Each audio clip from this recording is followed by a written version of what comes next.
तो हम पढ़ रहे थे भाई switch gear of protection, switch gear of protection के कुछ चैप्टर को, और उन चैप्टरों में हम लगभग 4 चैप्टर कंप्लीट कर चुके हैं, जिसमें प्रोटेक्शन, डिस्ट्रीब्यूशन, ट्रांसमिशन और बाकी आदि सभी को, रिले के कंस्ट्रक्शन, उसका ऑपरेशन और उसकी स्कीम को हम भाई पढ़ चुके थे कि उसकी स्कीम क्या है, अरेंजमेंट क्या है और फीडर का।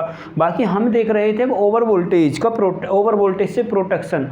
ओवर वोल्टेज से प्रोटेक्शन में हम ओवर वोल्टेज की बाकी चीज़ों को देख चुके थे कि रिफ्लेक्शन कोफिशिएंट क्या होता है, रिफ्लेक्टेड वेव क्या होता है, इंसिडेंट वेव क्या होती है, और मेरे पास जो ट्रांसमिटेड वेव होती है उसको, और उसके पैरामीटर्स को, और हम यूज कर बता चुके थे पैरामीटर के साथ साथ उसके कुछ फार्मूलों को और कंपोनेंट जिनके द्वारा हम उनको निकाल सकते हैं कि कहाँ पर रिफ्लेक्टेड है, कहाँ पर इंसिडेंट है, कितनी वैल्यू है, बाकी सभी चीज़ों के बारे में डिस्कस कर चुके थे। अब हम चलते हैं अगले चैप्टर, अगले टॉपिक पर। तो टॉपिक हमारा ओवर वोल्टेज प्रोटेक्शन ही है, लेकिन ओवर वोल्टेज प्रोटेक्शन में अब देखो हम 3 तरीके की चीज़ें पढ़ेंगे। पहले देख लीजिए, हम 3 तरीके की चीज़ें पढ़ेंगे जो हमारे पास ओवर वोल्टेज होता है। ओवर वोल्टेज को एक तो हम उस डिवाइस को पढ़ेंगे जिसके द्वारा ओवर वोल्टेज से जनरेट होने वाली वाइब्रेशन को या तो कम करा जा सकता है या फिर ख़त्म करा जा सकता है। एक प्रोटेक्टिव डिवाइस ऐसी होगी जो ओवर वोल्टेज को कम कर सकती है, अपने में ही एब्जॉर्ब कर सकती है। एक ऐसी होगी, एक डिवाइस हम फिर सेकंड नंबर पर डिवाइस जो पढ़ेंगे, सेकंड नंबर पर जैसे कि सर्ज अरेस्टर और सर्ज डाइवर्टर। दूसरे नंबर पर हम पढ़ेंगे ऐसी डिवाइस को जो ओवर वोल्टेज या सर्ज को क्या काम करेगी, ट्रांसमिशन लाइन से उठाएगी और उठा के पृथ्वी में एंटर्ड कर देगी, पृथ्वी में उठाएगी और उसमें पृथ्वी में एंटर्ड कर देगी। तीसरे टाइप की हम डिवाइस ऐसी पढ़ेंगे जो ओवर वोल्टेज को एक एनर्जी से, ओवर वोल्टेज या तो सर्ज की फॉर्म में आ सकती है या वाइब्रेशन की फॉर्म में आ सकती है या ओवर वोल्टेज की फॉर्म में आ सकती है। उस वोल्टेज को या उस एक है तो वो एक पावर ही, उस पावर को अपने अंदर किसी दूसरी पावर में क्या काम करेगी, कन्वर्ट करेगी, और कन्वर्ट करने के बाद या तो उसको किसी को ज़मीन में ट्रांसफर कर देगी या फिर अपने अंदर से ही वाइब्रेशन से क्या कर देगी, नेगलेक्ट कर देगी, या फिर टावर में हम क्या कर सकते हैं, उसे किसी करंट या वोल्टेज द्वारा एंटर्ड कर सकते हैं। तो मैंने 3 तरीके की चीज़ें बताई हैं। एक तो वो जिसके द्वारा ओवर वोल्टेज या सर्ज को कम या ख़त्म करा जा सकता है, एक वो जो उसको उठा के पृथ्वी में ट्रांसफर कर देगी, और एक वो जो उसके ही एनर्जी लेवल को दूसरे एनर्जी लेवल में कन्वर्ट कर देगी, और उस कन्वर्टेड एनर्जी को फिर ट्रांसफर करा जा सकता है, चाहे किसी अनदर फॉर्म में करे या फिर पृथ्वी में करे। तो हमारे पास 3 तरीके की ओवर वोल्टेज प्रोटेक्शन से हम पढ़ेंगे। देखिए ओवर वोल्टेज प्रोटेक्शन, अब हम पढ़ेंगे protection against lighting over voltage, protection against lightings over voltage. तो टॉपिक है हमारा भाई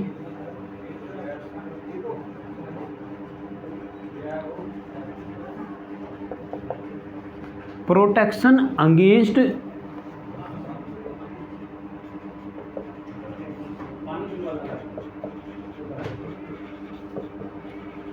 लाइटिंग्स ओवर वोल्टेज। किसकी भाई, over voltage, lightings of over voltage. देखिए अब मेरे पास डेफिनेशन हम पहले टाइप की पढ़ते हैं, किसमें भाई, फर्स्ट टाइप मैंने बताया था, वे प्रोटेक्टिव डिवाइस जो ओवर वोल्टेज या सर्ज को, किसको, ओवर वोल्टेज या सर्ज को अपने अंदर या तो अपने द्वारा या तो ट्रांसफर कर सकते हैं या उसको कम कर सकते हैं या ख़त्म कर सकते हैं, कम कर सकते हैं या ख़त्म कर सकते हैं। डाइवर्ट नहीं करेंगे किधर भी, ना ही एक फॉर्म से दूसरी फॉर्म में चेंज करेंगे, या तो कम कर सकते हैं या ख़त्म कर सकते हैं। तो देखिए वे प्रोटेक्टिव डिवाइस, मैं लिख रहा हूँ दीज प्रोटेक्टिव डिवाइस, दीज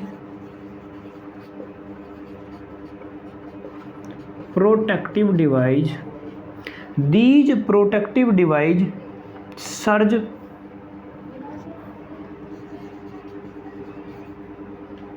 क्या भाई, these protective device surge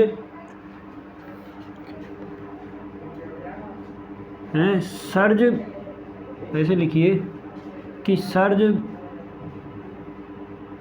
safety लिख लीजिए, surge safety required to, surge safety, हाँ जैसे कि इंस्ट्रूमेंट या तो इंस्ट्रूमेंट,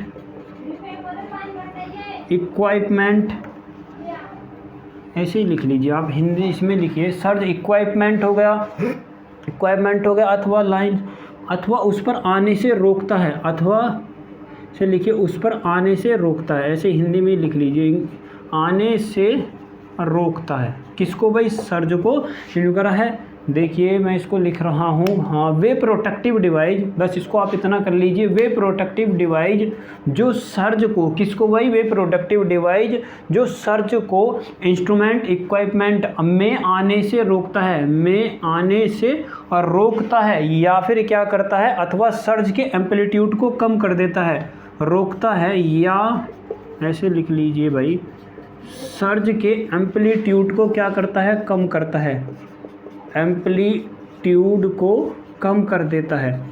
लेकिन भाई अभी किधर को ट्रांसफर नहीं कर रही है, अभी सिर्फ वही है, तो मैंने लिखा है वे प्रोटेक्टिव डिवाइस जो सर्ज को, किसको भाई, सर्ज को इंस्ट्रूमेंट या इक्विपमेंट में आने से रोकता है या फिर उसको कम कर देता है। तो देखिए एग्जाम्पल देखिए, यदि मैं कहूँ एग्जाम्पल में से कौन कौन से प्रोटेक्टिव डिवाइस मेरे पास हैं, तो पहला है अर्थ वायर, कौन सा, अर्थ वायर। दूसरा हो सकता है अर्थ रोड, कौन सी भाई, अर्थ रोड हो सकता है। तीसरा हो सकता है मेरे पास काउंटर पॉइज वायर, मैंने लिखा है भाई काउंटर पॉइज वायर। एक हो सकता है अर्थ शील्डिंग, एक हो सकती है भाई अर्थ शील्डिंग। एक होती है सेकेंडरी शॉर्ट सर्किट प्रोटेक्शन। इसी में यदि मैं कहूँ तो ये मेरे पास हो, हाँ देखिए, एक मैं यदि कहूँ इसी में, ये मेरे पास किसकी तरह काम कर रहे हैं, सेकेंडरी प्रोटेक्शन की तरह काम कर रहे हैं। ट्रांसमिशन लाइन में पहला प्रोटेक्शन अलग है, जो रिले पिले इन सभी को जोड़ोगे तो रिले बनेगी, लेकिन दूसरा कहोगे ये मेरे पास सेकेंडरी प्रोटेक्शन है। सेकेंडरी प्रोटेक्टिव डिवाइस भी लिख सकता हूँ मैं इसको मैं लिख सकता हूँ भाई सेकेंडरी प्रोटेक्टिव डिवाइस। तो ये बहुत ही महत्वपूर्ण चीज़ है कि बताइए सर्ज को, लाइटिंग अरेस्टर क्या है, सेकेंडरी प्रोटेक्टिंग डिवाइस है। लाइटिंग अरेस्टर क्या है, secondary protecting device in transmission and the distribution. Lighting arrester is the secondary protection distribution and the transmission line, and the first protection क्या है, over voltage, overload आदि। ये क्या है first protection में। सेकेंडरी प्रोटेक्शन में कौन कौन से आते हैं, मेरे पास ये आते हैं। अब देखिए दूसरी तरफ, अब मैं बात करता हूँ कि ये मेरे पास हो गए वे कंपोनेंट जिनके द्वारा मैं लाइटिंग सर्ज को या तो कम कर सकता हूँ एम्पलीट्यूड को, या फिर ख़त्म कर सकता हूँ। दूसरे मेरे पास वे प्रोटेक्टिव डिवाइस हैं जिनके द्वारा, क्या भाई, जिनके द्वारा मैं, तो अगले देखिए, अगला टॉपिक देखिए, इसी में एक हमारे पास होता है अर्थ वायर और ग्राउंड वायर। क्या होता है भाई, अर्थ वायर और ग्राउंड वायर।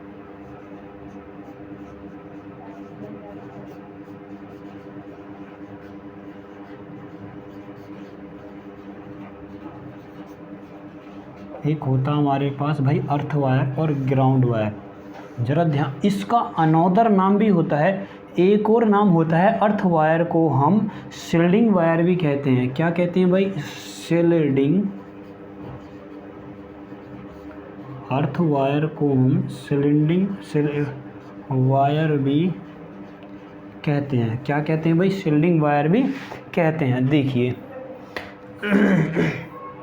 ट्रांसमिशन लाइन जो होता है उसमें सबसे ऊपर क्या होता है, कभी कभी इंड्यूस्ड चार्ज जनरेट हो जाता है और लाइटिंग डिस्चार्ज। ये इंड्यूस्ड डिस्चार्ज, पहले इसका काम देख लीजिए, ये इंड्यूस्ड, क्या भाई, इंड्यूस्ड चार्ज, जो इंड्यूस्ड फ्रैक्शन के कारण चार्ज हो सकता है और लाइटिंग डिस्चार्ज से बचाता है, और लाइटिंग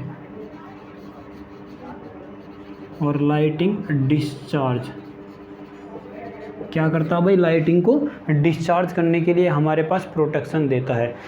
और सबसे बड़ी बात ये, अर्थ वायर और ग्राउंड वायर को टावर के ऊपर लगाया जाता है, सबसे ऊपर लगाया जाता है। अब यदि मैं कहूँ कि ट्रांसमिशन लाइन में हम कैसे ओवर वोल्टेज और ओवर प्रोटेक्शन या ओवर वोल्टेज या सर्ज से बच सकते हैं, तो पहला देखिए इंडक्टर का, यदि मैं कहूँ इंडक्टर को क्या इफेक्ट होएगा, तो इंडक्टर हमेशा ओवर वोल्टेज या सर्ज वोल्टेज को क्या काम करेगा, कम करेगा। रसिस्टर भी कम करेगा, कोरोना वैल्यू भी कम करेगी, कोरोना इफेक्ट से भी क्या होएगा, सर्ज वोल्टेज और ओवर वोल्टेज कम होएगा। सिर्फ एक ही इफेक्ट ऐसा है जो उसको बढ़ावा दे सकता है, वो है कैपेसिटेंस। अब कैपेसिटेंस के ऊपर ही हम थोड़ा सा देखते हैं कि ऐसा क्या करें कि कैपेसिटेंस कम से कम रहे। कैपेसिटेंस ज़्यादा रखने में फ़ायदा, लेकिन ओवर वोल्टेज के प्रोटेक्शन में कम रखने में फ़ायदा। तो मैं कहता हूँ कि मेरे पास फार्मूला होता है C = ε0 A/d। ठीक। मैं यदि कैपेसिटर के लिए वोल्टेज लिख सकता हूँ तो आई इंटू एक्सी लिख सकता हूँ। एक्सी बराबर मैं कितना लिख सकता हूँ, एक्सी बराबर होता है 1/2 पाई एफ इंटू सी। थोड़ी देर के लिए हाइड कर लीजिए, मैं एक्स सी को लिख सकता हूँ 1/c लिखा जा सकता है भाई। यदि मैं इस सी की वैल्यू को यहाँ पर उठा के रख दूँ तो वी बराबर कितना लिख सकता हूँ, आई इंटू 1/c। दिक्कत भाई कुछ, यदि मैं इसको यहाँ पर लिख सकता हूँ वी बराबर आई को हटाइए, हाइड करिए, क्योंकि मैं अभी इसको नहीं तो करंट की वैल्यू, अब हम बात कर रहे हैं डिस्टेंस की, तो सी बराबर कितना लिख सकता हूँ, एप्सिलॉन नॉट A/d। तो वी बराबर कितना लिख सकता हूँ, इसको भी थोड़ी देर के लिए छोड़ दीजिए, बराबर डी, या फिर मैं वी प्रीपोजिशनल टू लिख सकता हूँ बाई डी के, वो वी प्रीपोजिशनल टू लिख सकता हूँ 1/d के। किसके लिख सकता हूँ भाई, वी बराबर लिखा जा सकता है 1/d के।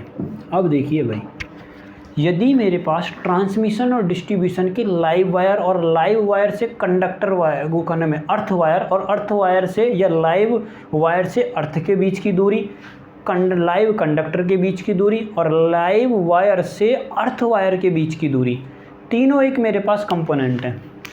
मैं कह रहा हूँ कि ये मेरे पास 3 वायर हैं जिसको मैं कह रहा हूँ RYD। ये मेरे पास क्या है, अर्थ वायर है। ये पृथ्वी के लिए मैंने बनाया है न्यूट्रलाइजेशन के लिए। मान लीजिए एक डिस्टेंस यहाँ पर है, एक डिस्टेंस यहाँ पर है, कुछ अभी डिस्टेंस को ही मानिए, मैं बताता हूँ आपको। ये एक डिस्टेंस मैंने तारों के बीच में मानी है। पहले इस डिस्टेंस पे इफेक्ट देखिए अर्थ वायर के। अर्थ सीधी सी बात यह है कि जितनी अर्थ की डिस्टेंस की वैल्यू कम होएगी उतनी ही वोल्टेज की वैल्यू ज़्यादा होएगी। किसके मामले में, कैपेसिटेंस के मामले में। तो बेहतर यह है कि कैपेसिटेंस को कम जब करा जा सकता है जब इनके बीच की दूरी ज़्यादा होगी।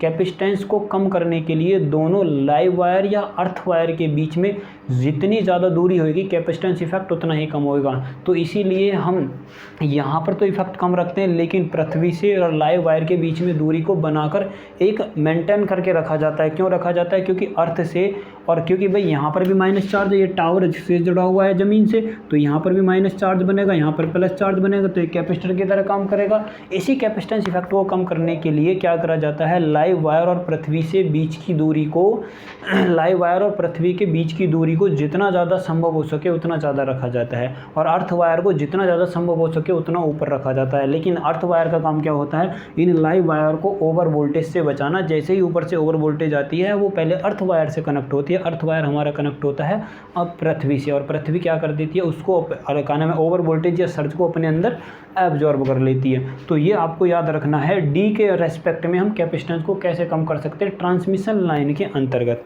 अब ज़रा देखिए, ये मेरे पास एक मेथड होता है किसको, ओवर वोल्टेज को कम करने का। ओवर वोल्टेज को अर्थ वायर या इसको ग्राउंड वायर भी या शील्डिंग वायर भी इसको बोला जाता है।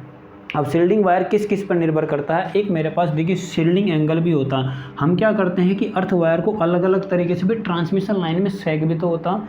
यदि मैं कहूँ मेरे पास ये टावर था, ये भी टावर था, क्या अर्थ वायर को आप सीधा लगा सकते हो, नहीं। अर्थ वायर को एक एंगल पे भी लगा सकते हो, नीचे की तरफ भी लगा सकते हो, कैसे भी लगा सकते हो। तो याद रखना है आपको, इसको बोला जाता है, एक एंगल होता है इसी के एंगल के बीच में। अब ज़रा देखिए, मैं एक डाटा दे रहा हूँ कि अर्थ वायर की जो और अर्थ के लिए लाइव कंडक्टर के लिए लाइन कंडक्टर पर दिए जाने वाले प्रोटेक्शन को और शील्डिंग वायर की हाइट तथा शील्डिंग एंगल दोनों पर निर्भर करता है। शील्डिंग एंगल भी होता है और शील्डिंग हाइट भी होता है। तो जो मेरे पास प्रोटेक्शन होता है, प्रोटेक्शन के लिए लिखिए, मैं लिख रहा हूँ भाई इसी पर प्रोटेक्शन जो होता है, प्रोटेक्शन क्या भाई, प्रोटेक्शन प्रीपोजिशनल टू होता है किसके, शील्डिंग वायर की हाइट के। ये आपको याद रखना है भाई, शील्डिंग वायर की हाइट के और शील्डिंग एंगल के, और किसके भाई, शील्डिंग एंगल के। किसके भाई, शील्डिंग एंगल के। मतलब एक यदि मैं फिक्स डाटा कहूँ, तो यदि मेरे पास ट्रांसमिशन लाइन कितनी है, 30 मीटर ऊंची है। यदि मैं कहूँ कि मेरे पास ट्रांसमिशन लाइन कितनी ऊंची है, 30 मीटर ऊंची है, तो उसके लिए shielding angle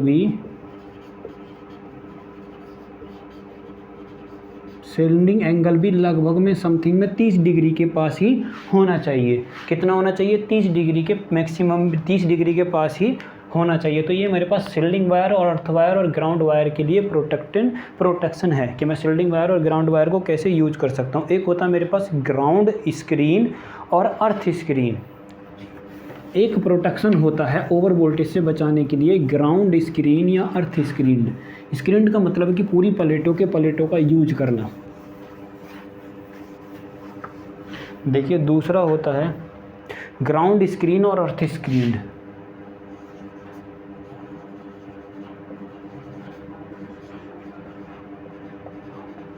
ground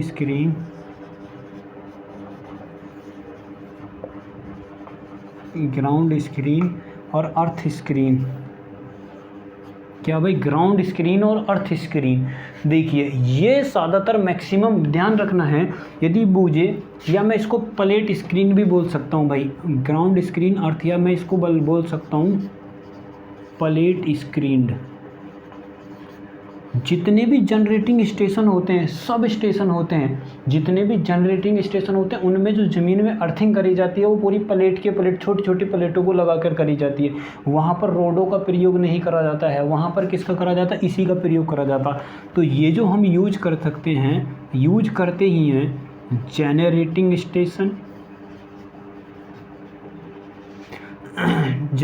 station, sub station. किस पर, जनरेटिंग स्टेशन भाई सब स्टेशन पर यूज करा जाता है, कंट्रोलिंग स्टेशन पर यूज करा जाता है, इलेक्ट्रिक सब स्टेशन पर, ट्रांसमिशन सब स्टेशन पर। लिख लीजिए कंट्रोलिंग स्टेशन या फ्रीक्वेंसी चेंजर स्टेशन या फिर रेलवे स्टेशन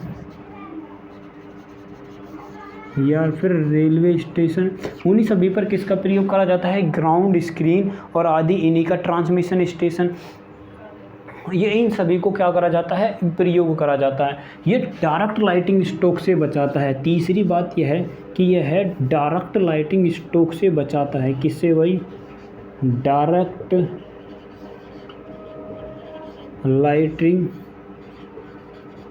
स्ट्रोक से बचाता है। डायरेक्ट लाइटिंग स्ट्रोक से बचाता है, डायरेक्ट लाइटिंग स्ट्रोक से बचाता है। लेकिन किसी भी प्रकार के, ये डायरेक्ट लाइटिंग स्ट्रोक से तो बचाता है और साथ ही साथ इलेक्ट्रोस्टैटिक इंडक्शन और इलेक्ट्रोमैग्नेटिक इंडक्शन और साथ ही साथ बचाव करता है ये भाई इलेक्ट्रोस्टैटिक इंडक्शन, इलेक्ट्रोमैग्नेटिक इंडक्शन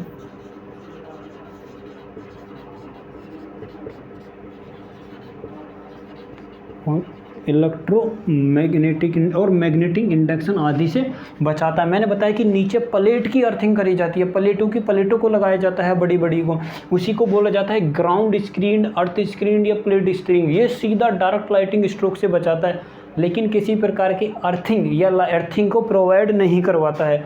किसी भी प्रकार की यह ट्रैवलिंग वेव से, किसी भी प्रकार के ट्रैवलिंग वोल्टेज से प्रोटेक्शन नहीं देता है। यह किसी भी प्रकार की ट्रैवलिंग वेव से, हाँ देखिए, नॉट प्रोटेक्टिव गिवन ट्रैवलिंग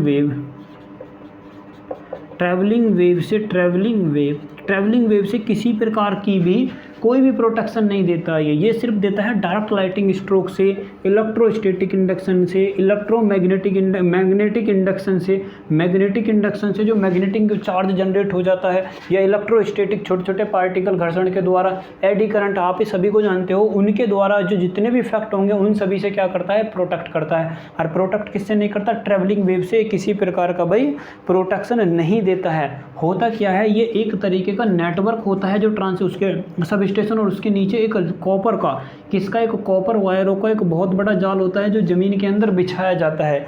ये क्या होता है, यह एक जाल होता है कॉपर कंडक्टर का। लिख देता हूँ मैं, ये एक नेट होता है। क्या होता है भाई, नेटवर्क होता है। किसका नेटवर्क है, नेटवर्क किसका है भाई, कॉपर कंडक्टर का। किसका भाई, कॉपर कंडक्टर का एक नेटवर्क होता है जो पृथ्वी के नीचे अंदर रखा जाता है, और जो कई बिंदुओं पर मैक्सिमम पॉइंट क्या होते हैं, इसके अर्थ होते हैं। Maximum point is earth this protection, earth is this protection. इस प्रोटेक्शन में बहुत सारे पॉइंट क्या होते हैं भाई, अर्थ होते हैं, वो अर्थ होते हैं इस प्रोटेक्शन में। तो ये इसका एक ओवरव्यू है कि ग्राउंड वायर और स्क्रीन वायर क्या करती है, और इसके अर्थ वायर या प्लेट क्या करते हैं। Screen generating station, sub station, controlling station, railway station पर प्रयोग करा जाता है। डायरेक्ट लाइटिंग स्ट्रोक से बचाव करता है। इलेक्ट्रोस्टैटिक इंडक्शन, मैग्नेटिक इंडक्शन आदि से या ओवर वोल्टेज से बचाव करता है। नेटवर्क हमारे पास ये क्या होता है, ट्रैवलिंग वेव से किसी प्रकार की कोई वो नहीं करता है। वर्क किस पर करता है, नेटवर्क होता है किसका, कॉपर कंडक्टर का, और मैक्सिमम पॉइंट क्या कर दिए जाते हैं भाई, इसके अर्थ कर दिए जाते हैं। अब हमारे पास ओवर वोल्टेज से प्रोटेक्शन बता रहा हूँ मैं भी। अब हमारे पास एक प्रोटेक्शन होता है रोड का, जिसको बोला जाता है ग्राउंड रोड या अर्थ रोड। एक प्रोटेक्शन होता है हमारे पास रोड का, जिसको बोला जाता है ग्राउंड रोड या अर्थ रोड। जितने भी ट्रांसमिशन लाइन होती हैं, टावर होते हैं, उनमें क्या काम करा जाता है, रोड का प्रयोग करा जाता है। तो टॉपिक है हमारे पास, देखिए कौन सा भाई, ग्राउंड रोड या अर्थ रोड। ये तो चल ही नहीं रहा भाई, क्या बोलते हैं उसको भाई, देखिए ground road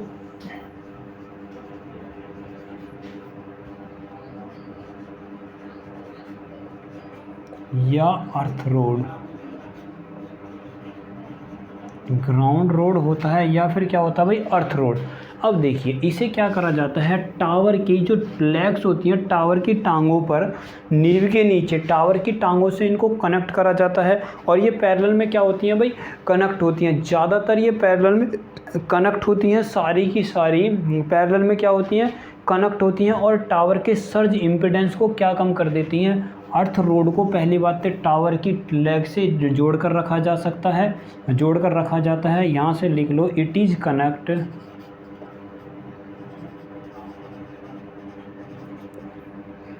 towers legs of tower, legs of tower decrease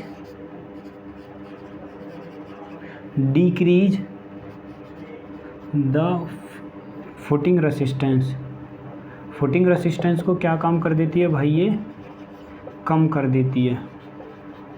footing resistance को कम कर देती है। कहाँ तक कम कर देती है, 10 ओम तक कम कर देती है। कौन सी भाई, ये ग्राउंड रोड या अर्थ रोड क्या कर देती है, कम कर देती है। इसे टावर में क्या काम करा जाता है, यूज करा जाता है। और यदि बूझे कि फिट, इसको हम कहाँ तक यूज करते हैं भाई, ये लगभग में 15 मिलीमीटर डाया की होती है। कितने की, 15 मिलीमीटर डाया की होती है।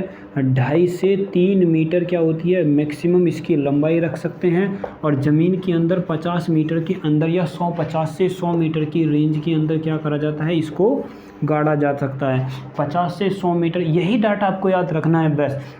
क्या करती है, रेसिस्टेंस को कम कर देती है और उसके अंदर इसको गाड़ा जाता है। और कितना इसका डाया होता है, 15 सेंटीमीटर तक इसका डाया हो सकता है। 2.5 से 3 मीटर तक ये लंबी होती है। और किसकी बनी होती है, या तो गैल्वेनाइजिंग किसकी बनी होगी, स्टील की बनी होगी या फिर कॉपर की बनी होगी। गैल्वेनाइजिंग आयरन की बनी होगी या कॉपर कोटेड की बनी होगी। कॉपर कोटेड की किसकी बनी हो सकती है भाई, गैल्वेनाइज्ड आयरन की बनी हो सकती है या फिर कोटेड कॉपर की बनी हो सकती है। किसकी भाई, कोटेड कॉपर की बनी हो सकती है। किसकी, कोटेड कॉपर की बनी हो सकती है।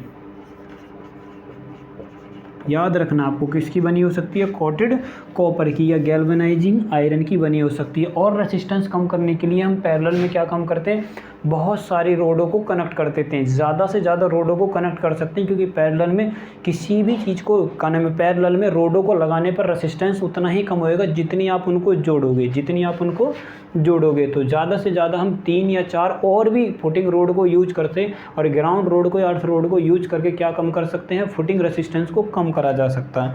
इसके बाद देखिए हमारे पास होता है counterpoise wire. Counterpoise wire आपको पढ़ना नहीं है। अब ओवर वोल्टेज का प्रोटेक्शन देखिए, ये तो ओवर वोल्टेज का प्रोटेक्शन है जो हम वैसे यूज करते हैं नॉर्मली। लेकिन ये अब हम देखिए प्रोटेक्शन देखते हैं लाइटिंग अरेस्टर से।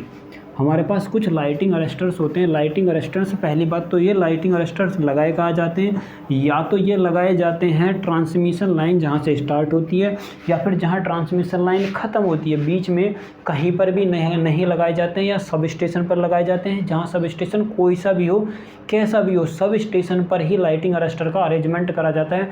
या फिर ट्रांसमिशन लाइन की जहाँ से स्टार्टिंग होती है, जहाँ से एंड होता है। करता क्या है यह लाइटिंग अरेस्टर, जो हमारे पास ओवर वोल्टेज आती है, देखो जो सब स्टेशन पर लगा हुआ है, सब स्टेशन पर लाइटिंग अरेस्टर जितने भी मैंने ये बताए हैं, अर्थ वायर, पॉइजन वायर, ये सारे के सारे ट्रांसमिशन लाइन में होने वाले ओवर वोल्टेज या सर्ज अटैक को क्या काम कर देते हैं भाई, कम कर देते हैं और उसको ज़मीन के अंदर बढ़ाते हैं। अब मुझे अपने इक्विपमेंट बचाने हैं जो मैं सब स्टेशनों पर यूज़ कर रहा हूँ, या जर्निंग स्टेशन पर यूज़ कर रहा हूँ, या ट्रांसमिशन स्टेशन या ट्रांसमिशन डिस्ट्रीब्यूशन सब स्टेशन पर यूज़ कर रहा हूँ, तो उनके लिए लाइटिंग अरेस्टर बेस्ट ऑप्शन है। क्योंकि ट्रांसमिशन लाइन से आने वाला ओवर वोल्टेज को ऐसा ना हो कि वो सब स्टेशन में एंटर्ड कर जाए और इक्विपमेंटों को जला दे, फूंक दे और डैमेज कर दे। तो उस कंडीशन से बचने के लिए हम सब स्टेशन से पहले ही क्या काम करते हैं, लाइटिंग अरेस्टर का अरेंजमेंट करते हैं। जब वैसे ही ट्रांसमिशन लाइन पर ओवर वोल्टेज आती है तो सब स्टेशन से पहले ही लाइटिंग अरेस्टर क्या कर देते हैं, उसको ज़मीन में एंटर्ड कर देते हैं। अब देखिए लाइटिंग अरेस्टर कई प्रकार के होते हैं। पहला हम पढ़ते हैं रोड गैप, लुकाना में लाइटिंग अरेस्टर। पहला पढ़ते हैं हम रोड गैप लाइटिंग अरेस्टर। मैं 2, 3, 4 लाइटिंग अरेस्टर आपको बताऊंगा। पहला हम पढ़ते हैं भाई रोड गैप, आप नाम से ही पहचान रहे होंगे, रोड गैप, जिसकी दो रोड के बीच में लाइटिंग जो जिसकी दो रोड के बीच में कुछ गैप हो उसको बोला जाता है रोड गैप लाइटिंग अरेस्टर। क्या भाई, और रोड गैप लाइटिंग अरेस्टर। देखिए मेरे पास ये है एक, मान लीजिए ये एक इंसुलेटर है, ये एक इंसुलेटर है और ये एक मेरे पास इंसुलेटर है। अब मान लीजिए मैंने क्या काम करा है, पहली बात तो ये कि ये लगाए कहाँ पर जाते हैं, ये बुशिंग की तरफ लगाए जाते हैं। कहाँ पर लगाए जाते हैं, ट्रांसफार्मर बुशिंग साइड पर लगाए जाते हैं, कनेक्ट करे जाते हैं। क्या करे जाते हैं भाई, कनेक्ट करे जाते हैं। ज़्यादातर ये ट्रांसफार्मर पर ही यूज करे जाते हैं, सर्किट ब्रेकरों से पहले। अब ज़रा देखिए मेरे पास क्या अरेंजमेंट करते हैं हम इसमें, ऐसे एक 2 रोड होती हैं। क्या होती हैं भाई, 2 रोड होती हैं जिनको इसमें अरेंजमेंट करा जाता है। ये मेरे पास पोर्सलिन के बने होते हैं। रोड गैप लाइटिंग को ऐसे करा जाता है, ये वाला लाइन वोल्टेज पर रहता है। किस पर भाई, लाइन वोल्टेज पर होता है। ट्रांसमिशन लाइन बिल्कुल यहाँ से निकलती है और ये वाला किससे रहता है, हम इसको कनेक्ट कर देते हैं कुछ ऐसे करके, और क्या कर देते हैं भाई, कनेक्ट कर देते हैं ऐसे करके, और इसको रखते हैं हम ग्राउंड पर। किस पर रखते हैं भाई, ग्राउंड पर रखते हैं। किस पर रखते हैं, ग्राउंड पर रखते हैं। अब ज़रा इसमें आपको कुछ नहीं याद रखना, इसका चित्र याद रखना है बस। रोड गैप लाइटिंग अरेस्टर ज़्यादातर ये कहाँ पर यूज करा जाता है, अर्बन, सब अर्बन, जो बाहर गांव के स्टेजेज होते हैं, पहले यूज करा जा सकता था, अब भी यूज करा जाता है। क्या बोला जाता है इसको, रोड गैप लाइटिंग अरेस्टर। सबसे बड़ी बात यह है कि इसमें जो इंसुलेशन होता है, इसमें जो इंसुलेशन होता है, यहाँ की पंचर वोल्टेज, यहाँ पर कुछ ना कुछ वोल्टेज पहले अप्लाई करके देख ली जाती है, यहाँ पर कितनी पंचर वोल्टेज है और यहाँ पर कितनी पंचर वोल्टेज है। भाई एक इंसुलेटर की कुछ ना कुछ तो परसेंटेज वोल्टेज ज़रूर होएगी। अब ज़रा देखिए, मैं कहूँगी बताइए कि ये रोड गैप और इंसुलेटर को किस प्रकार अरेंजमेंट करेंगे। इस रोड गैप के बीच की दूरी भी तो कितनी होनी चाहिए भाई, कुछ ना कुछ तो होनी चाहिए। मान लीजिए कि यदि इसके रोड की बीच की दूरी कैपिटल डी है और इसके रोड की बीच की दूरी, इंसुलेटर के बीच की दूरी कैपिटल डी है, यहाँ से बीच की दूरी कितनी है, डी है, तो इन दोनों का रिलेशन किस प्रकार प्राप्त करेंगे। तो भाई डी बराबर आपको याद रखना है कि स्मॉल डी बराबर कितना लिख सकता हूँ मैं, capital D by 3, capital D by 3। तो ये अरेंजमेंट होता है किसके लिए, रोड गैप लाइटिंग अरेस्टर का। बस आपको इतना ही इसमें याद रखना है, इससे ज़्यादा आपको कुछ याद नहीं रखना। यह ट्रांसफार्मर की बुशिंग पर यूज करा जाता है, लाइन वोल्टेज पर ऊपर वाला होता है, ग्राउंड पर नीचे वाला होता है। इंसुलेटर और इसके बीच में कितना हम डिस्टेंस रख सकते हैं, d/3 का मैक्सिमम इतना रख सकते हैं, तभी ये हमारा पास बेस्ट काम करता है। एक होता हमारे पास हॉर्न गैप लाइटिंग अरेस्टर। क्या होता है भाई, हॉर्न गैप लाइटिंग अरेस्टर। बस आपको इतना याद रखना है, हॉर्न गैप लाइटिंग अरेस्टर का यदि मैं चित्र बनाऊं, देखिए हॉर्न गैप लाइटिंग अरेस्टर, मान लीजिए मेरे पास ट्रांसमिशन लाइन है, ट्रांसमिशन लाइन के अंतर ऐसे रखा जाता है हॉर्न गैप लाइटिंग अरेस्टर को। उसमें हॉर्न टाइप की 2 मेटल होती हैं। क्या होती हैं भाई, 2 मेटल होती हैं। कैसी, हॉर्न टाइप की 2 मेटल होती है। ये हॉर्न टाइप की 2 मेटल को क्या कर दिया जाता है, एक को तो ग्राउंड कर दिया जाता है और एक को रजिस्टर के द्वारा क्या कर दिया जाता है भाई, कनेक्ट कर दिया जाता है।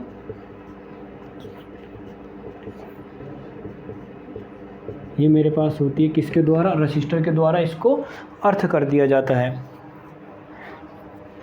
और मैं क्या काम करता हूँ, बस आप इतना ही याद रखिए। अब देखो क्या होता है, जैसे ही ओवर वोल्टेज जनरेट होती है, ओवर वोल्टेज जनरेट होती है, इन दोनों के बीच में एक स्पार्क जनरेट होती है। क्या जनरेट होती है, स्पार्क जनरेट होती है। और स्पार्क जनरेट होने के कारण यहाँ पर एक मैग्नेटिक फील्ड बनता है और एक मैग्नेटिक फील्ड यहाँ पर बनता है। यहाँ पर बनने वाला मैग्नेटिक फील्ड जो कंस्ट्रक्शन होती है उसकी हाई कंसंट्रेशन का होता है। हाई कंसंट्रेशन का मैग्नेटिक फील्ड यहाँ पर बनता है, लो कंसंट्रेशन का मैग्नेटिक फील्ड यहाँ पर बनता है। तो यहाँ पर जो आर्क जनरेट होएगी, जैसे ही मैं क्या काम करूँगा, वोल्टेज ओवर वोल्टेज या सर्ज वोल्टेज आएगी, तुरंत वो यहाँ से होने की फ्लो करेगी, यहाँ पर आएगी। यहाँ पर आने के बाद ये जो वोल्ट क्या नाम है, एयर है, वो क्या होगी, पंचर होएगी। पंचर होने के बाद तुरंत लाइटिंग इधर को ट्रांसफर्ड होएगी और इसके बीच में आर्क जनरेट होएगा। और आर्क जब जनरेट होएगा, मैग्नेटिक फील्ड यहाँ पर ज़्यादा होएगा, यहाँ पर कम होएगा। और वही आर्क क्या काम करेगा, हाई कंसंट्रेशन से लो कंसंट्रेशन की तरफ भागेगा, तो आर्क इधर की तरफ को भाग जाएगा, बाहर की तरफ को निकल के। दूसरा यह होएगा कि यहाँ पर जैसे ही आर्क जनरेट होएगी तो वो वाष्प बनकर किधर को उड़ेगी, ऊपर की तरफ को, क्योंकि वाष्प को भी हाई मैग्नेटिक फील्ड क्या काम करेगा, ऊपर की तरफ धकेलेगा। हाई मैग्नेटिक फील्ड भी आर्क को क्या काम करेगा, ऊपर की तरफ धकेलेगा। तो ये होता है मेरे पास horn gap lightning arrester. Horn gap lightning arrester एक बेस्ट मेथड है ट्रांसमिशन या डिस्ट्रीब्यूशन या ट्रांसफार्मर के प्रोटेक्शन के लिए ओवर वोल्टेज से। किससे, ओवर वोल्टेज या सर्ज वोल्टेज से। काम कैसे करता है ये आप ध्यान रखिए। अब आगे देखिए, एक मेरे पास होता है मल्टी गैप लाइटिंग अरेस्टर, जिसका हम ज़्यादातर मैक्सिमम यूज करते हैं। मल्टी गैप लाइटिंग अरेस्टर, इसका एक और काम लिख लिया, ये बहुत ही बेस्टेबल होता है। इसका एक कंपोनेंट होता है, यह 3 सेकंड में ही अपनी साइकिल को कंप्लीट कर देता है। कितने में हुई, 3 सेकंड के अंतर्गत ये सभी काम को लगभग कंप्लीट कर देता है। अब देखिए, एक होता है हमारे पास multi gap lightning arresters. Multi gap lightning arresters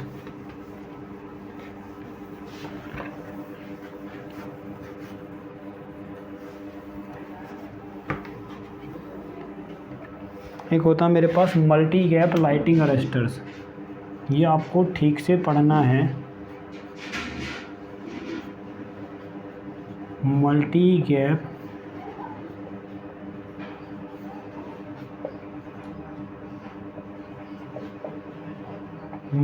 gap lightning arresters. ठीक, देखिए होता क्या है, मान लीजिए मेरे पास कोई वाइंडिंग है,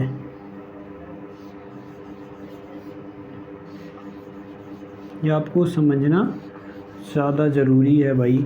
ये मान लीजिए मेरे पास क्या है, बाइंडिंग है एक। मैं क्या काम करता हूँ, सिलेंडर टाइप के छोटे छोटे रोड होते हैं, किसके, एल्युमिनियम के। किसके भाई, एल्युमिनियम एलॉय के। सिलेंडर टाइप के कई सिलेंडर होते हैं जो एक दूसरे से सीरीज में जुड़े रहते हैं। किस में जुड़े रहते हैं, सीरीज में। मान लीजिए एक सिलेंडर ये है, एक ये है, ये सीरीज में कनेक्ट है एक दूसरे से। किससे कनेक्ट है भाई, ये सीरीज में एक दूसरे से कनेक्ट हैं। तो मैं इसे अब सीरीज में अब जब इनको जोड़ा जाता है तो सीरीज में जोड़ने के लिए एक यहाँ से कनेक्टर होता है, एक यहाँ से कनेक्टर होता है। ये मेरे पास ऐसे अरेंजमेंट होता है, मैं इसको ऐसे अरेंजमेंट कर देता हूँ। ये मेरे पास ऐसे अरेंजमेंट होता है। ठीक, यहाँ से मैं जोड़ देता हूँ इसको एक रेसिस्टेंस के द्वारा। किसके द्वारा, रेसिस्टेंस के द्वारा इसको अर्थ कर दीजिए। क्या कर दीजिए भाई, इसको अर्थ कर दीजिए। ये मेरे पास शंट रेसिस्टेंस है, ये मेरे पास सीरीज रेसिस्टेंस है, ये सिलेंडर हैं, ये सिलेंडर हैं किसके, एल्युमिनियम एलॉय के।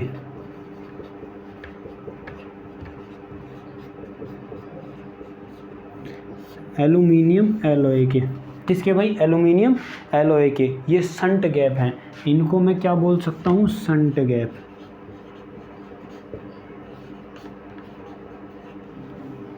शंट गैप भी इनको मैं बोल सकता हूँ। अब देखिए, इसमें ज़रा ध्यान से देखिए,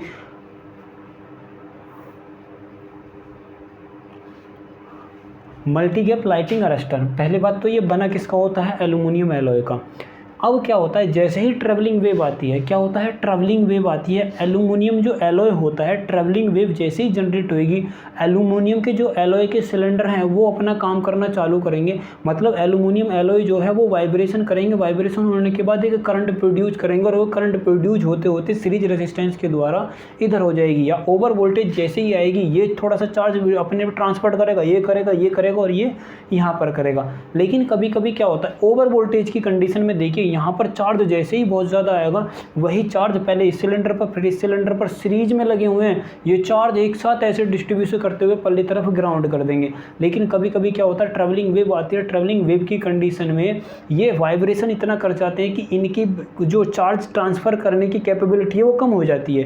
तो वो उस कमी को दूर करने के लिए हम क्या करते हैं, सीरीज रेजिस्टेंस उस हिसाब से काम नहीं करता, एक शंट रेजिस्टेंस लगा देते हैं, ताकि जैसे इसमें ट्रैवलिंग वेव जनरेट हो, जरूरी नहीं है वो इधर कोई ट्रांसफर्ड हो, कुछ इधर को ट्रांसफर्ड होकर भी पृथ्वी की तरफ एब्जॉर्ब हो जाए। तो शंट रेजिस्टेंस का प्रयोग ट्रैवलिंग वेव की कंडीशन में मैक्सिमम बेटर यूज करने के लिए इसको प्रयोग करा गया है। बाकी सीरीज रेजिस्टेंस इसमें करंट कंट्रोलिंग के लिए लगाया गया है, किसके लिए, करंट कंट्रोलिंग के लिए यूज करा गया है। तो ये होता है हमारे पास मल्टी गैप लाइटिंग अरेस्टर। आपको ज़्यादा इसमें याद नहीं रखना, इतना ही पढ़ाना है। किसका बना होता है, एल्यूमिनियम एलॉय का बना होता है, सिलेंडर लगे होते हैं सीरीज में, सीरीज रेजिस्टेंस होता है करंट कंट्रोल करने के लिए, ट्रैवलिंग वेव को बेटर प्रोटेक्शन और ट्रांसफर करने के लिए हम शंट रेजिस्टेंस का प्रयोग करते हैं। अब देखिए एक हमारे पास होता है electrolyte, electrolyte lighting arresters.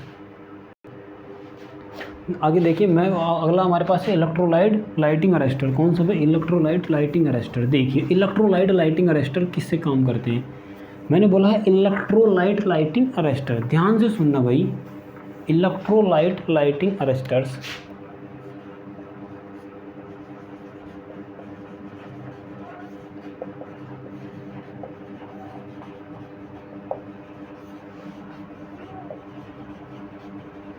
Electrolyte lighting arresters. देखिए यह जो काम करते हैं, एल्यूमिनियम प्लेट होती है, एक एल्यूमिनियम प्लेट पर एल्यूमिनियम हाइड्रोक्साइड, किसकी, एल्यूमिनियम हाइड्रोक्साइड की कोटेड रहती है। एल्यूमिनियम की प्लेट पर, ध्यान से सुनना, एल्यूमिनियम की प्लेट होती है, मैं लिख दूं यहाँ पर भाई, एल्यूमिनियम की प्लेट पर किसकी, एल्यूमिनियम हाइड्रोक्साइड की पतली फिल्म, एल्यूमिनियम की प्लेट पर एल्यूमिनियम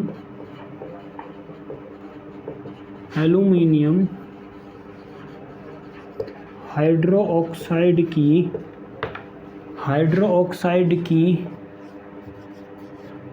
पतली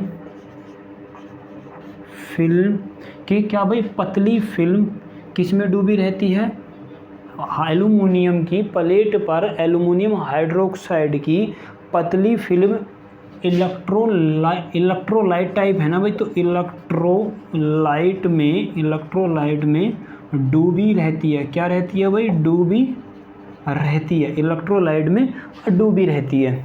अब देखिए इसमें एक कंपोनेंट हम बहुत बेहतरीन, जिसके कारण ये यूज होता है, क्यों यूज होता है, देखिए यह लो वोल्टेज पर इलेक्ट्रोलाइट की यह फिल्म लो वोल्टेज पर हाई रेसिस्टेंस दिखाती है।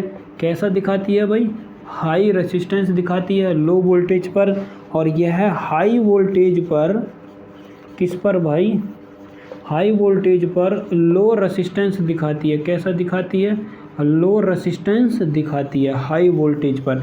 तो कहने का मतलब यह हुआ कि लो वोल्टेज पर हाई रेसिस्टेंस, और इस पर ये मान लीजिए कि क्रिटिकल वोल्टेज इसके लिए 400 वोल्ट है। अब जैसे ही जब तक 400 वोल्टेज रहेगा, जब तक 400 वोल्टेज रहेगा, लो वोल्टेज के कारण रेसिस्टेंस हाई रहेगा, तो करंट लीकेज होने का कोई मतलब नहीं है। लेकिन जैसे ही वोल्टेज 400 से ज़्यादा होगा, क्रिटिकल डिस्ट्रप्टिव वोल्टेज से ज़्यादा बढ़ेगा, वैसे ही क्या होगा, इलेक्ट्रोलाइट पंचर हो जाएगा, डिस्टर्ब हो जाएगा। जैसे ही डिस्टर्ब होएगा या पंचर होएगा, उसमें से लीकेज करंट फ्लो होने लगेगी। लीकेज करंट के लिए एक रास्ता मिल जाएगा। लीकेज करंट क्या होगी, उससे फ्लो होते हुए पृथ्वी की तरफ चली जाएगी। वही लीकेज करंट जो सर्ज के कारण जनरेट हुई है, उसी को मैं लीकेज करंट बोल रहा हूँ कुछ समय के लिए।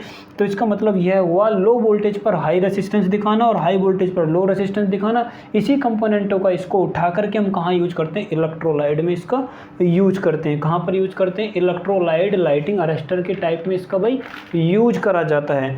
अब मैं कहूँ जैसे ही क्या होएगा, हाई वोल्टेज के कारण लो रेसिस्टेंस दिखाएगा, तुरंत ही क्या होएगा, जैसे ही वोल्टेज कम होएगी ऑक्साइड की फिल्म दोबारा फिर बनना चालू हो जाएगी और वही ऑक्साइड की फिल्म जो का तो बनी रहेगी।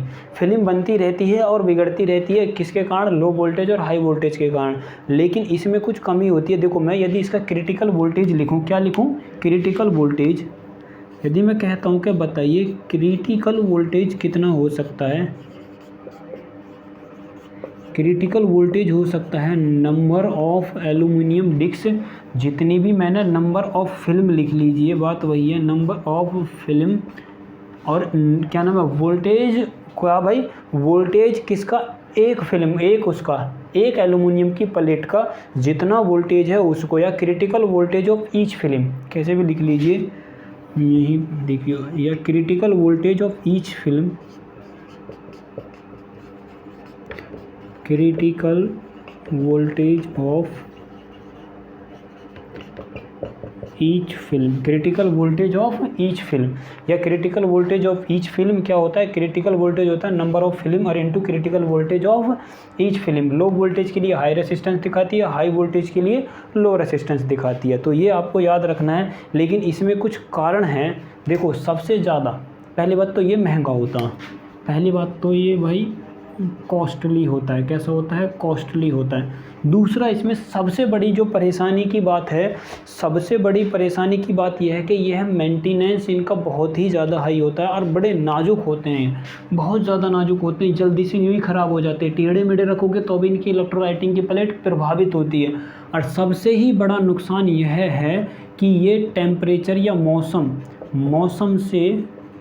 मौसम से अत्यधिक मैक्सिमम क्या होते हैं, इफ़ेक्टेड होते हैं, मैक्सिमम इफ़ेक्टेड होते हैं। इसीलिए इनको ठंड वाले स्थानों पर यूज नहीं करा जाता, क्योंकि इनकी ऑक्साइड की प्लेट जम जाती है, और ऐसा जम जाती है कि कभी कभी काम भी नहीं करती है। तो इसी ऑक्साइड की ऐसी कमी के कारण इसको ज़्यादातर कहाँ पर यूज करा जाता है, जो गर्म के इलाके होते हैं वहाँ पर यूज करा जाता है, ठंड वाले जगहों पर इसका यूज नहीं करा जाता है। अब ज़रा देखिए, एक मेरे पास होता है, ये होता है इलेक्ट्रोलाइट, मैं फिर बता रहा हूँ, एक मेरे पास होता है इलेक्ट्रोलाइट। मैंने अभी इलेक्ट्रोलाइट का प्रयोग करा है, एल्यूमिनियम ऑक्साइड का, एल्यूमिनियम ऑक्साइड का प्रयोग करा है, एल्यूमिनियम ऑक्साइड का नहीं भाई, हाइड्रोक्साइड का प्रयोग करा। किसका भाई, एल्यूमिनियम हाइड्रोक्साइड का। क्या लिखा मैंने, एल्यूमिनियम हाइड्रोक्साइड का इसमें प्रयोग करा जाता। अब हमारे पास देखिए अगले अरेस्टर होते हैं ऑक्साइड। अभी एल्यूमिनियम ऑक्साइड है, मैं फिर बता रहा हूँ एल्यूमिनियम हाइड्रोक्साइड। अब मैं जो प्रयोग करूँगा वो ऑक्साइड के फॉर्म में प्रयोग करूँगा। देखिए अब मेरे पास वही प्रोडक्ट या वही गुण ऑक्साइड मेटल जितने भी होते हैं, हाइड्रोक्साइड और ऑक्साइड, उनमें पाया जाता है, और उन्हीं के द्वारा हम अरेस्टरों का डिजाइन करते हैं। देखिए ऑक्साइड फिल्म लाइटिंग अरेस्टर, अब हम पढ़ेंगे ऑक्साइड फिल्म लाइटिंग अरेस्टर्स।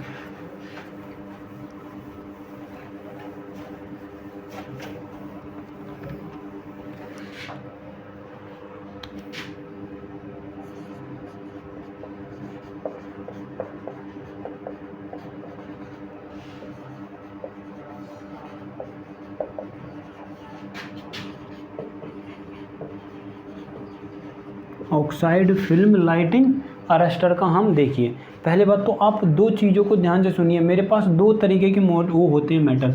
एक तो होता है मेरे पास PbO2 लेड पर ऑक्साइड, लेड पर ऑक्साइड की परत जम जाने को क्या बोला जाता है, लेड पर ऑक्साइड। एक मेरे पास होता है लिथार्ज, लिथार्ज होता है मेरे पास Pb3O4। क्या होता है भाई, Pb3 ने Pb2, ये एक एक फालतू लिख गया, Pb2O3, इसे बोला जाता है लेड पर ऑक्साइड, लेड पर ऑक्साइड, इसे बोला जाता है लिथार्ज। क्या बोलते हैं भाई हम इसको, लिथार्ज। जरा इस पर ध्यान से देखिए, लेड पर ऑक्साइड और एक होता है मेरे पास लिथार्ज।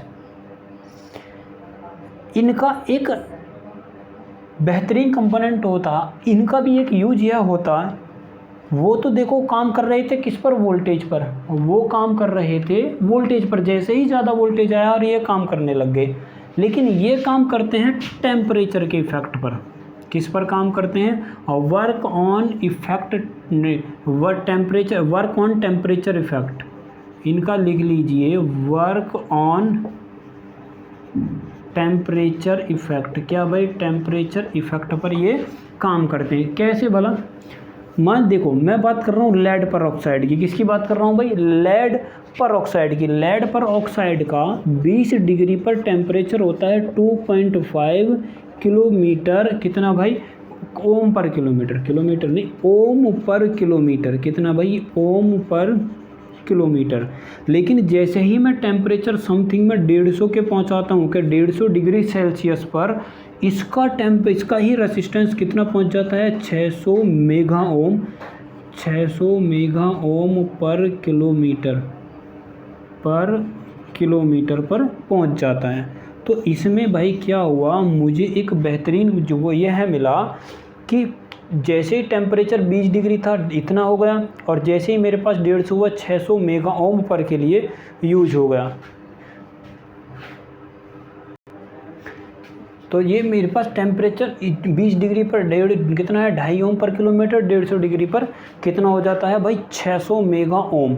दूसरी बात ये देखिए, ये जो इंसुलिन, ये जो प्रयोग करे जाते हैं, दूसरा इसमें एक चीज़ और ध्यान रखिए, मैंने यहाँ पर नहीं लिखवा है, ये लवण होते हैं, क्या होते हैं भाई, साल्ट तरीके के होते हैं, ये एक प्रकार के लवण होते हैं। अब जरा देखिए, अब हमारे पास 3-4 तरीके के होते हैं। तो डायरेक्ट टाइप होता है, डायरेक्ट लाइटिंग अरेस्टर, इसी में हम यूज करते हैं कि सिंगल ट्यूब होती है, एक डबल ट्यूब होती है, एक सिंगल ट्यूब का होता है, एक डबल ट्यूब का होता है। सिंगल ट्यूब के बारे में ही चर्चा करते हैं हम, इसी को क्या करते हैं भाई, सिंगल ट्यूब के बारे में। बस आपको इतना ही जानना, सिंगल ट्यूब, यदि सिंगल ट्यूब को सॉलिड अर्थिंग के द्वारा प्रोवाइड करवाया जा रहा है, किसके भाई, सॉलिड अर्थिंग के द्वारा यदि हम सिंगल ट्यूब को ही प्रोवाइड करवाते हैं तो हम उसको यूज कर सकते हैं 25 केवी तक।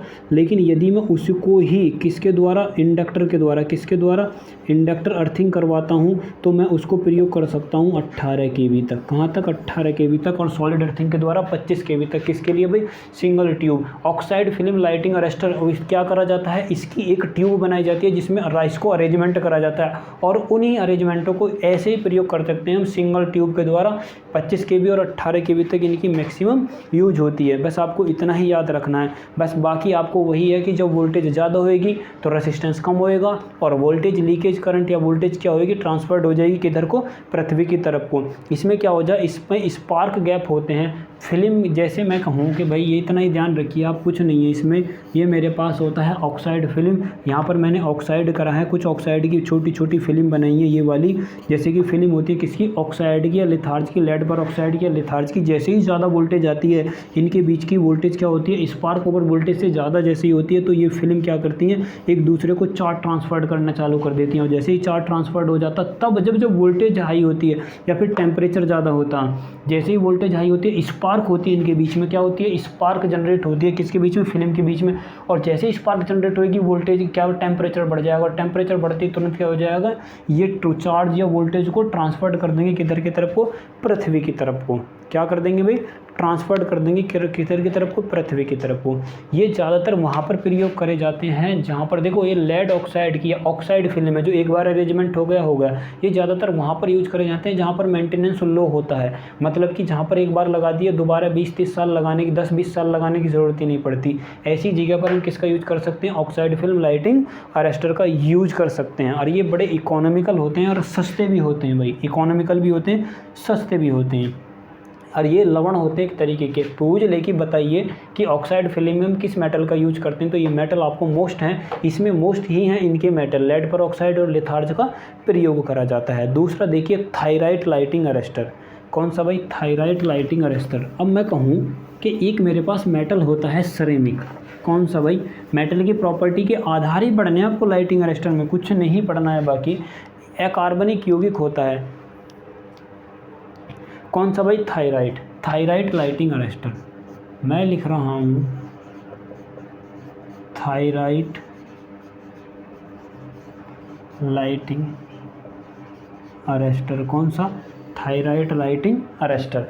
तो थायराइड क्या होता है, एक अकार्बनिक यौगिक होता, पहले तो ये लिख लीजिए, ये अकार्बनिक यौगिक होता, कंपाउंड होता है, कैसा भाई, नॉन कार्बनिक। कैसा होता है, नॉन कार्बनिक मेटल होता है। अब देखिए इसका वोल्टेज जैसे ही इंक्रीज होता है, सिरेमिक जैसे पदार्थों का प्रयोग होता है।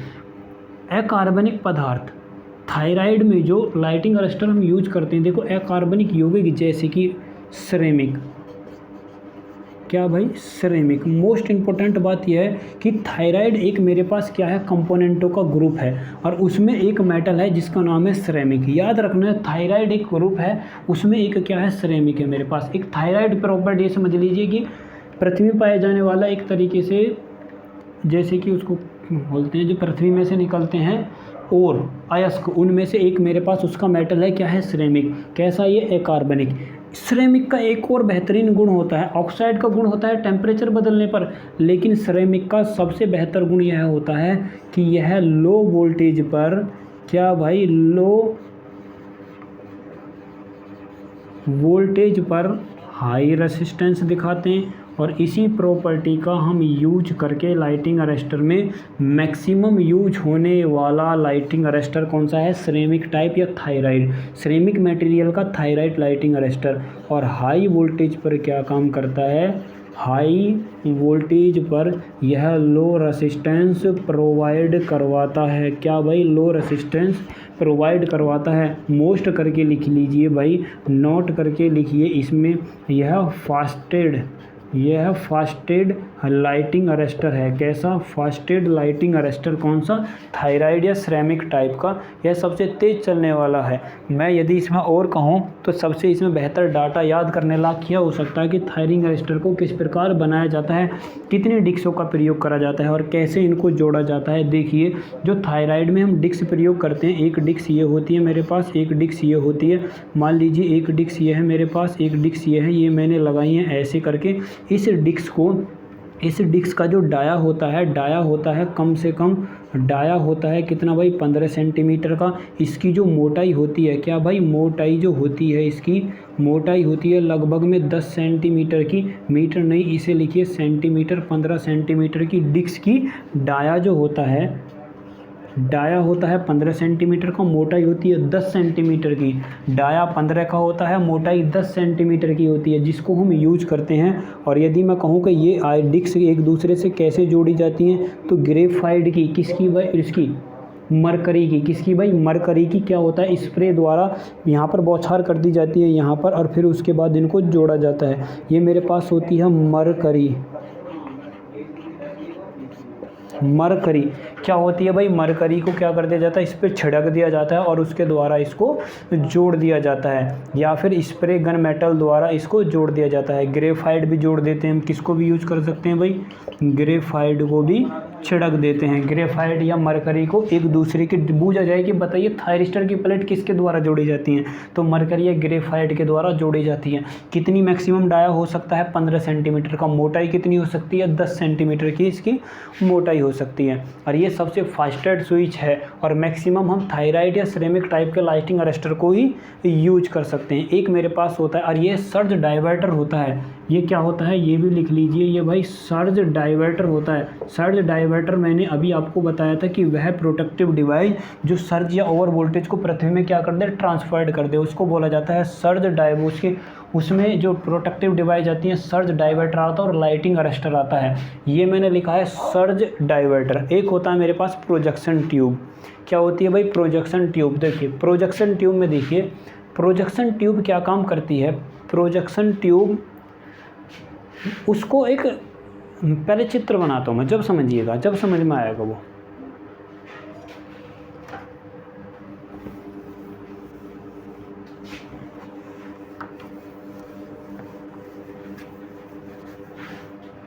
देखिए चित्र बहुत ज़्यादा इनपुट, चित्र से ही आपको भाई ये समझ में आएगा। ये मान लीजिए मेरे पास टावर है, ठीक, मैंने टावर का अरेंजमेंट करा। टावर पे मेरे पास क्या है, ये भाई जो क्रॉस आर्म है जिसको मैं इस पे यूज कर रहा हूँ। ये मान लीजिए मैंने इंसुलेटर की स्ट्रिंग लगाई, डिक्स टाइप इंसुलेटर की स्ट्रिंग को मैंने, अभी इसको इतना ही समझिए, ये मैंने इंसुलेटर के लिए डिक्स लगाई, ये वाली, ठीक। अब जैसे ही मैंने डिक्स लगाई, यहाँ पर मैं क्या काम करता हूँ, एक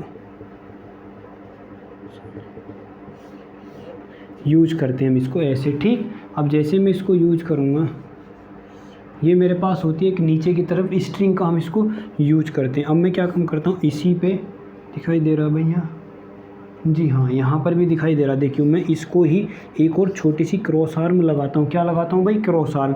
और क्रॉस आर्म के द्वारा एक प्रोजेक्शन पॉइंट बनाता हूँ यहाँ पर। यहाँ पर प्रोजेक्शन क्या बनाया जाता है? प्रोजेक्शन ट्यूब का हम यूज करते हैं। किसका? या प्रोजेक्टेड ट्यूब का हम यूज करते हैं। ये मेरे पास होती है स्पार्क।